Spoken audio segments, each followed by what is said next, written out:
My name is Jim Johnson. I'm a colonel in the United States Air Force and currently serving in the Minnesota Air National Guard. I've served for 30 years. The first 8 years have been in the active duty Air Force, and then the last 22 years have been with the Air National Guard.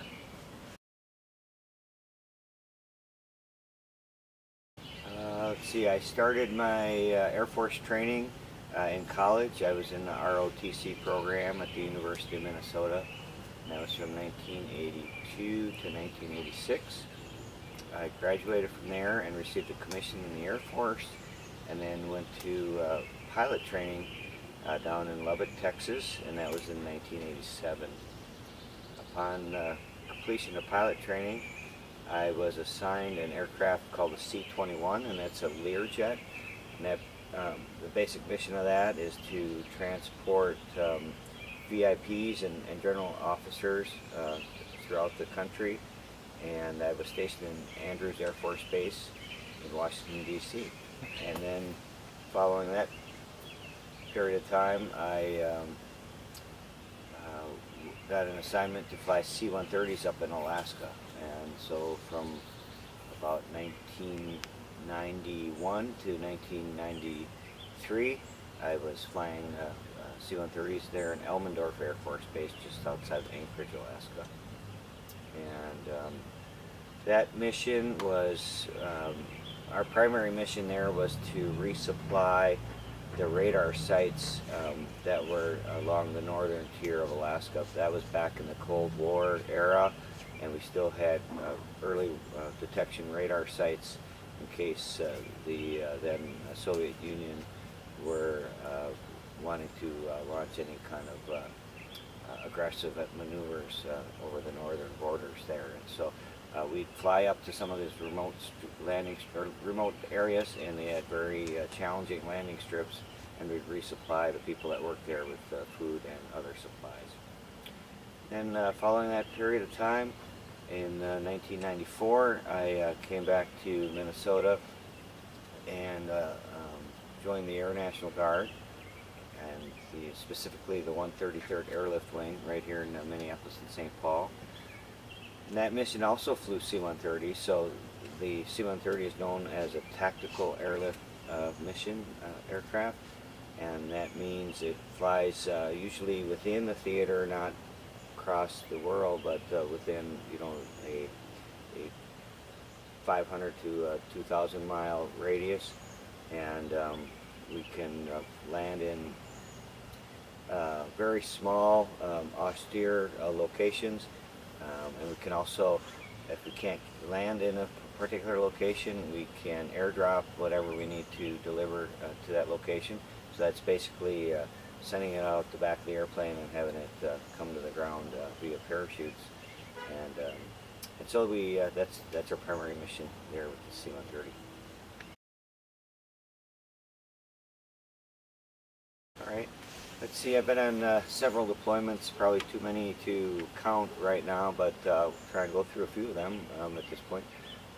When I was stationed in Alaska, I deployed to Okinawa, Japan, and that was in support of Gulf War, when some of the people that were stationed there had to forward deploy to the Gulf region. We backfilled for them into Okinawa and flew a lot of airlift mission in the Pacific theater.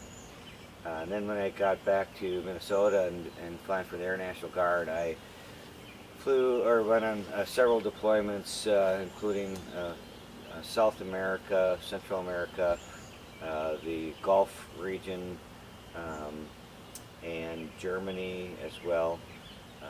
Specifically in the Gulf region, I went to Oman on several occasions.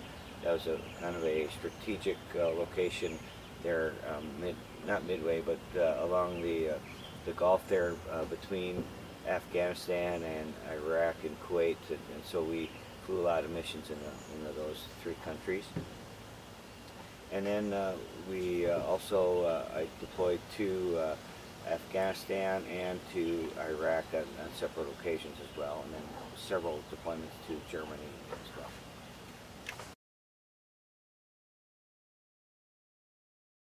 some specific memories from those deployments, let's see, might be when I deployed to Oman in 2003. That was during a period of time where the United States was going in and had a major plan to overtake Saddam Hussein and the Iraqi military. And so I was part of a group that to take over Baghdad. They had several different courses of action, and one of them happened to be a mass airdrop to take the airfield from the air instead of taking it from ground forces. And so I was part of a planning cell, and we were going to be the second aircraft in a formation, including over 100 aircraft that would be dropping paratroopers into the Baghdad internet right onto the airport. The generals at the time chose a ground invasion instead of the airdrop, and so that mission was a no-go, but we didn't know that till right at the very end that we weren't going on that mission. So that was an exciting time. Even though we didn't fly that mission, we flew several combat missions into Iraq after that, as well as up into Afghanistan. Let's see, more recently we were deployed over into the Kuwait theater and into the town, or the country of Qatar as well. And that good memory from that event was right during the period of time where the ISIL forces were having some significant uprising. They took over an area in northern Iraq that was near the Sinjar Mountains, and so then several thousand people became refugees, basically fleeing from the ISIL forces, and were trapped on top of Mount Sinjar. And our planes were the first ones in there to deliver food and supplies to those folks trapped on top of the mountain. So that allowed the coalition forces a couple of extra days to plan a safe exit strategy for them. And sure enough, 2 days later, I think it was about 2 days later, they were evacuated off of that mountain. But if we hadn't gotten them food, and especially water, most likely they would have perished. So that was a very exciting mission.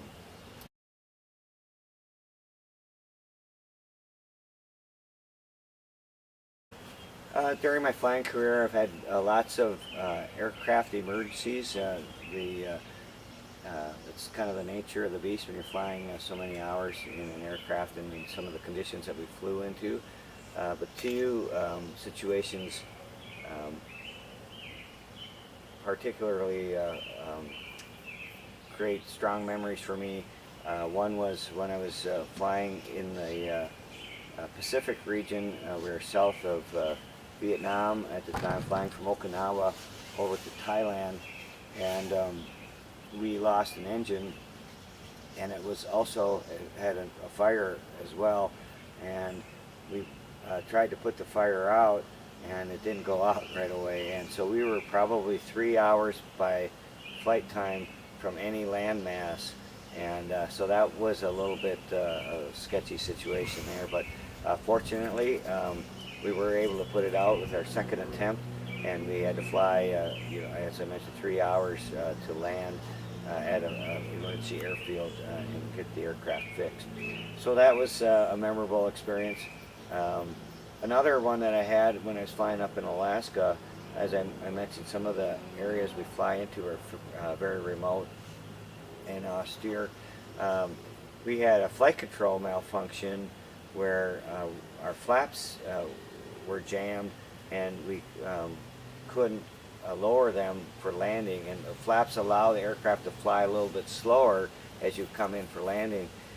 So we had to circle around to burn down some fuel, and also practice our approach up in the air at like 5,000 feet to make sure the plane was still flyable as we slowed down to the speeds that we needed to slow down to make the landing. And we had to slow down to those speeds because that runway was only a certain length, and so we had to make sure we were flying slow enough so when we landed we stopped in time.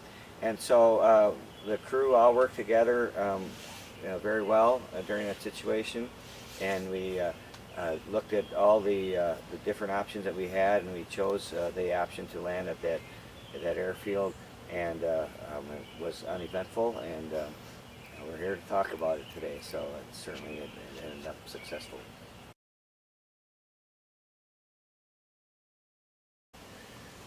Well, I'm not a recruiter per se, but I definitely have gotten a lot personally out of being in the military for 30 years, and I welcome anybody who is interested to give it a try. Most of the time, you're not committed for that long period of time, and you can see if it's something that you're interested in. But as I alluded to earlier, more often than not, once people find themselves in the military and they have the opportunity to stay, a lot of people stay because you have that opportunity to serve. And there's countless opportunities to serve out of the uniform as well, but there are some unique ones that are allowed for those of us wearing a uniform, particularly a military uniform. So that would be what I would recommend. If people don't know for sure if that's something that they'd like to do, I'd say give it a try, and you can always get out after your first enlistment if that's not your cup of tea. But I'd be surprised if you didn't like it after you joined, because there's a certain sense that you get from being wearing that uniform that you don't get from some of the other opportunities out there.